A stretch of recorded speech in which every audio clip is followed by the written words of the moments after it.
पूरे दिन मोबाइल में व्यस्त रहेंगे, चाहे घर वाले कुछ कहते रहें कोई फर्क नहीं पड़ने वाला।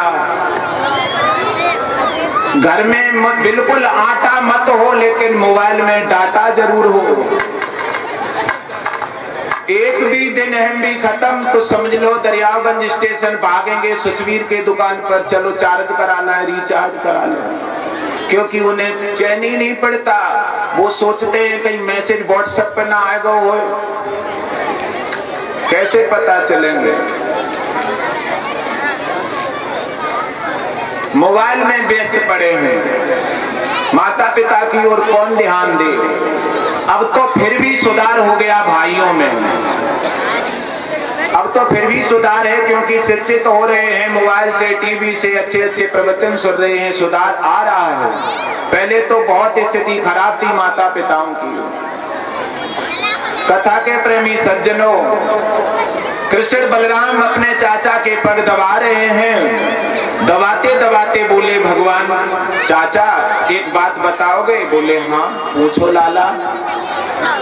कि तुम मथुराई तो रहते हो? कि हाँ मथुराई से आए हैं, वहीं रहते हैं। तुम कभी जेल की ओर गए हो? हाँ जेल तो हम रोज जाते हैं, क्योंकि हम सेनापति हैं। तो जेल में तुमने कभी हमारी मैया को देखा? मैया? तुम्हारी मैया? हाँ मेरी मैया देव की जेल में है। तुमने कभी मिले? तुम्हारी मैया है देव की? हाँ। वसुदेव से मिले हो? हाँ। लाला तभी तो हम सोच रहे थे, जब जब हम जेल में जाते थे तब तब देवकी की आंखों से आंसू ही चलते रहते थे। कभी भी देवकी जेल में सुख से हमने नहीं देखी। तुम्हारी पीड़ा उन्हें बहुत सता रही है लाला। तुम्हारी याद कर कर के देवकी पागल हो रही है जेल में लाला। अगर मैं जेल से उन्हें निकाल तो देता, लेकिन कंस मुझे मार देता। और हम अधर्म का काम नहीं करते, धर्म की नीति में बंधे हैं, क्योंकि हम सेनापति हैं, इसलिए हम कर नहीं सकते। देवकी का दुख हमसे नहीं देखा जाता। तुम कुछ करो, उन्हें छुटवा लो कैसे भी। ये बात सुनकर भगवान बोले, चाचा तुम परेशान मत हो, हमें ले चलो मथुरा। मेरी मैया रोके, तुम मानना मत, समझा देना। हाँ हम समझा देंगे। प्रातः काल हुआ। कथा के प्रेमी सज्जनों, भगवान रथ में बैठ गए पहले से पहले, क्योंकि उन्होंने ये नहीं कहा हम कंस से लड़ने जा रहे, मैया से कह रहे हैं हम मेला देखने जा रहे हैं, मथुरा में मेला लगा है। कृष्ण बलराम दोनों भैया रथ में बैठ रहे हैं, और नंद बाबा भी, ग्वाल मंडली सब भर गई रथ में, सब चलने को तैयार हैं।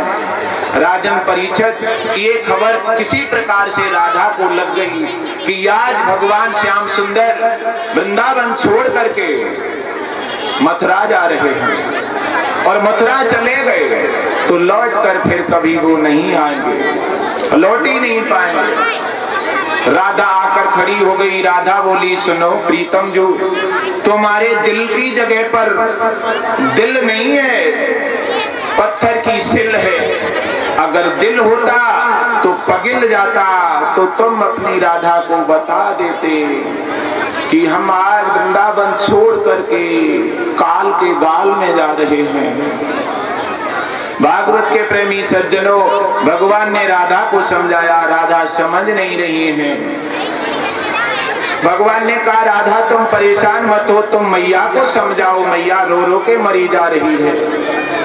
अब मैया कहने लगी, तीर्थ दिखाए जाते हो, जल्दी से मुख दिख लियो, मथुरा में जा कर के लाला, यशोदे भूल मती जइयो। लाला मथुरा में जाकर यशोदे मत भूल जइयो। एक काम करो लाला, तुम सुबह जब उठा करते थे तो हमसे कहा करते थे, मैया मेरो मुंह धो दे, मैया मुझे माखन मिश्री दे दे। लाला तुम्हें मथुरा में ना कोई मुंह धोवेगो, ना माखन मिश्री मिलेगी। तुम एक काम कर लो लाला, मेरी मानो मेरे लाला, तुम इतनो काम करे जइयो, आदत है तुम्हें कलेवा की संग माखन मिश्री ले जइयो। तुम जा रहे हो तो माखन मिश्री सतुआ चवेना बांध लो, वहां तुम्हें कुछ नहीं मिलेगा। प्यारे भाई बहनों, यशोदा रो रो के बेहोश हो गई। राधा को भगवान ने समझा करके रथ आगे बढ़ाना शुरू किया। वैसे ही राधा कहने लगी, जा रहे हो तो एक काम करो, इतनी तो बता ही दो जा रहे हो तो। कब आयो बिरज के बासी रे, कब आयो बिरज के चलिया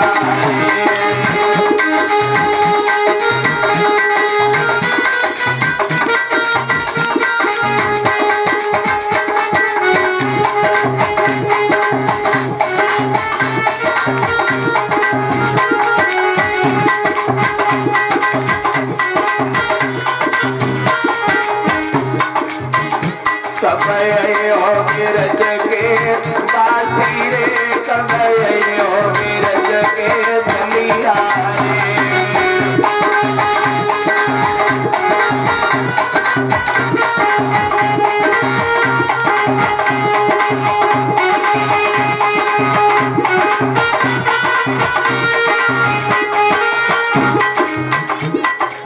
गैया रोवे बछड़ा रोवे,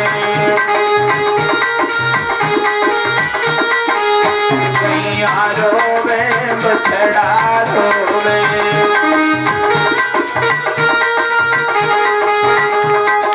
अरे बछिया छोड़ गए प्यासी रे, कब आयो बिरज के बासी रे।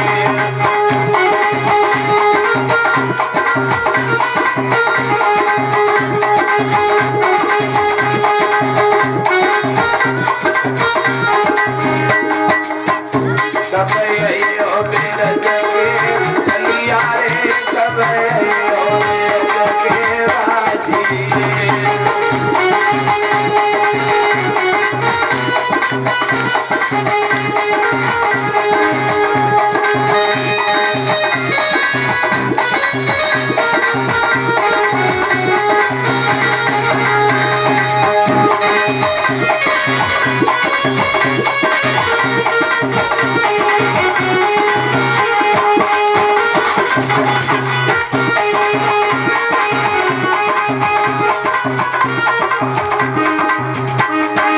गैया रोवे ग्वाला रोवे गोपी रोवे,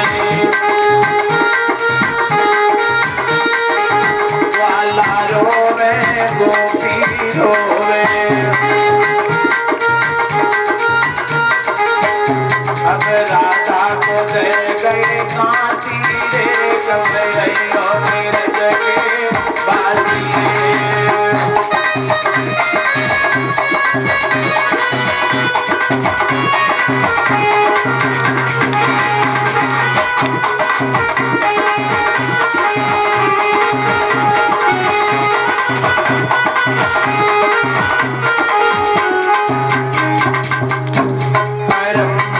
रोवे तो रघुवीर रोवे,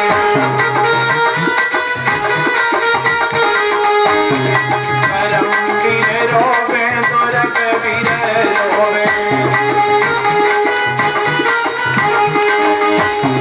पिताजी भये स्वर्ग के बासी रे, कब आयो बिरज के चलिया रे।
कब आओगे?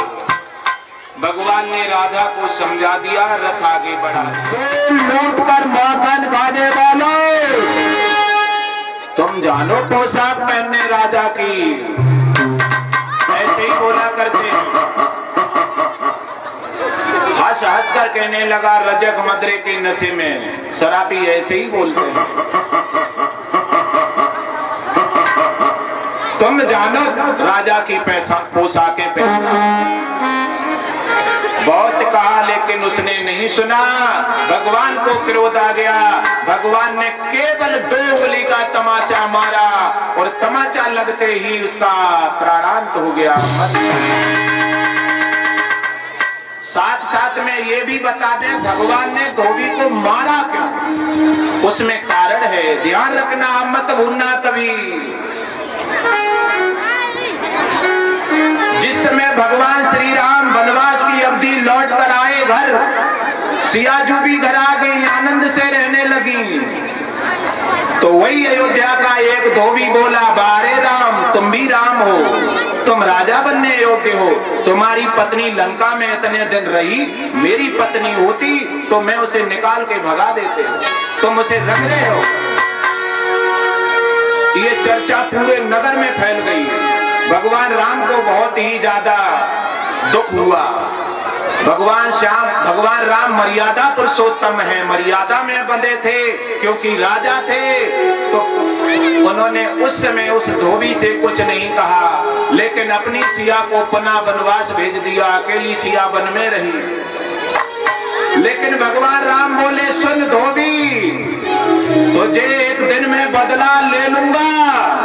जब द्वापर आएगा तो तुझे तो मैं सबसे पहले ही मारूंगा। तूने मेरी सीता को निर्दोष निकलवाया है। ये बात ये प्रमाण दे रही है, अगर दूसरे की स्त्री गलत है तो तुम्हें कोई मतलब नहीं, जो वो कर रही है उसे करने दो, तुम मत बनना भागी। इसलिए भगवान श्याम सुंदर ने द्वापर त्रेता युग का बदला ले लिया। धोबी को मारा, साफ सुंदर वस्त्र पहने आगे लिए जा रहे हैं। मनसुखा बोला, भैया कपड़ा बहुत लंबे लंबे हैं, अगर कोई टेलर मिल जाए तो ये कपड़ा ठीक हो जाए, सेट हो जाए। कथा के प्रेमी सज्जनों, प्रभु की महिमा सुनो। राजन परीक्षित, कुरुसेन नाम का टेलर आ गया। कुरुसेन टेलर मिला। टेलर ने कहा, हे प्रभु, तुम्हारे कपड़ा अच्छे नहीं लग रहे, हम सही कर देंगे। भगवान बोले, कर दो। क्यों करा रहे हैं? कारण इसमें भी है। वह टेलर था अयोध्या का। अयोध्या के टेलर कहा करते थे, जब भगवान राम की बारात जाएगी तो हम कपड़ा बनेंगे, उनके कपड़ा अच्छे अच्छे बनाएंगे। लेकिन भाई बहनों, जब भगवान सिया से विवाह करके लाए तो उस समय अयोध्या से नहीं गए थे, उन अपने गुरु के साथ चले गए थे। केवल 2 ही वस्त्र थे भगवान राम के विवाह में, एक अचला बांधे थे, एक ओढ़े थे। उस समय भगवान राम ने भाव समझ लिया था टेलर का और कहा था, सुन टेलर भैया, द्वापर जब आएगा तो तेरे पास मैं चल कर आऊंगा और कहूंगा, भैया मेरे कपड़ा सेट कर दे। वही समय आ गया था, इसलिए टेलर के पास गए थे। अब वहां से आगे जा रहे हैं, तीसरे नंबर पर कौन मिला? एक आध तो बता ही दो, ये तो बहुत साधारण कथा है। कथा तो आपके गांव में होती रही है, हम सुनते भी रहते हैं। एक आध बता दो, तीसरा कौन मिला?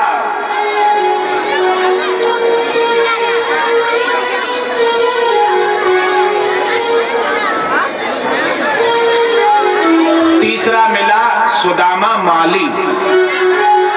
सुदामा माली हाथ में लिए हैं मालाएं और भगवान बलराम दामा सब सोचते जा रहे हैं, कहते जा रहे हैं कि कपड़ों सेट है गए, अब बहुत अच्छे लग निकले, अगर गले में मालाएं पड़ जाएं तो बहुत अच्छे लगेंगे। तब तक देखा आगे सुदामा आ रहे हैं, हाथ में मालाएं हैं, कंस को पहनाने जा रहे हैं। भगवान ने रोक लिया, कहा सुदामा भैया तुम हमें माला पहना दोगे? प्यारे भाई बहनों, सुदामा बोला हाँ हम पहना देंगे। सुदामा ने उसी समय मालाएं पहना दी। बताते चले आपको, ये सुदामा भी जनकपुर की बगिया का माली था। जिस समय गुरु विश्वामित्र ने कहा बेटा राम, बेटा लक्ष्मण, तुम पूजा के लिए बगिया से पुष्प ले आओ। भगवान राम लखन बगिया में पुष्प तोड़ रहे हैं, तो माली बोला प्रभु आप क्यों मेहनत कर रहे हो, हम तोड़ देंगे। तो भगवान बोले नहीं नहीं भैया, हम तुम पर नहीं तोड़ पाएंगे, गुरु आज्ञा है, हम खुद तोड़ेंगे, गुरु की आज्ञा है। हाँ, अगर समय मिला तो द्वापर में हम तुम्हारे पास चलकर आएंगे और तुमसे कहेंगे भैया हमें मालाएं पहना दो। वही समय हो गया। सुदामा से इसलिए मालाएं पहनी। चौथा कौन मिला? चौथा तो बता ही दो। चौथा हटा रहे हैं, चौथी बता रहे हैं, अब तो बता दो, समझ गए होंगे। चौथी कौन मिली? कौन मिली? लाली बता तो रही है, लाली बता रही है कुबड़ी मिली। कुबड़ी, कुबड़ी का मतलब कुबिजा मिली। भागवत में कुबिजा को माताओं बहनों भाइयों त्रिवका कहा गया है। भागवत जी में कुबिजा का नाम त्रिवका है। त्रिवका उसे इसलिए कहते थे, वो 3 जगह से टेढ़ी थी और वैश्य पुत्री थी, एक बनिया की बेटी थी। भागवत के प्रेमी सज्जनों, वो भी कंस के प्रतिदिन अंगराज लगाने जाती थी। अंगराज तिलक को कहते हैं, तिलक लगाने जाया करती थी। अब भगवान कह रहे हैं सुनो मनसुखा भैया, कपड़ों सही है गए, माला भी पहन लई और नेक तिलक लग जातो तो बहुत सुंदर बन जाते। दामा बोला हम समझ गए, तुम इस कुबड़ी को देखकर कह रहे हो, इसके हाथ में चंदन कटोरा है इसलिए कह रहे हो।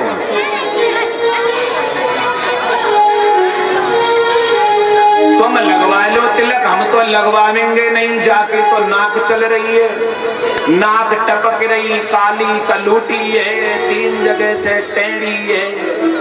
हम तो इसके भोजन भी नहीं करेंगे, हाथ के तिलक कौन लगवावे। दामा दूर खड़ो है वो, दामा मना कर रहा है। प्यारे भाई बहनों, दामा बोला हम नहीं लगवाएंगे। भगवान बोले रुको, तुम लगवाओगे।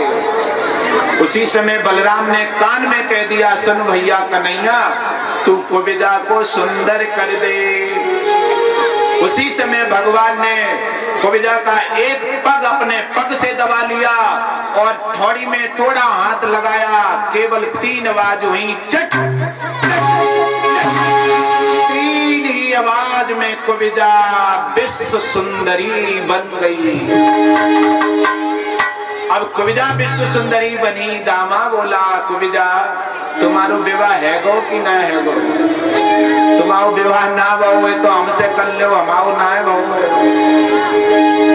ये है मतलबी। दामा भी बहुत मतलबी था, भगवान के साथ माखन खाया करता था, लेकिन सबसे पीछे रहा करता था, खाकर पट निकल जाता था।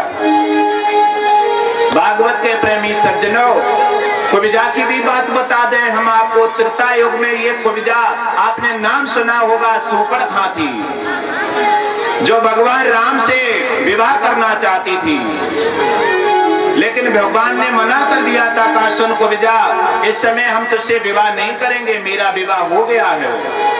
मर्यादा में हम केवल एक ही विवाह करेंगे, लेकिन द्वापर में अनेक विवाह करेंगे, तब हम तुझसे विवाह कर लेंगे।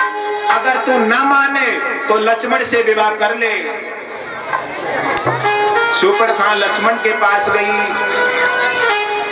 लक्ष्मण से विवाह का कहा, तो लक्ष्मण ने विवाह तो ना करो, लेकिन वह की नाक कान और खाई लई, नाक कान और काट के फेंक दिए।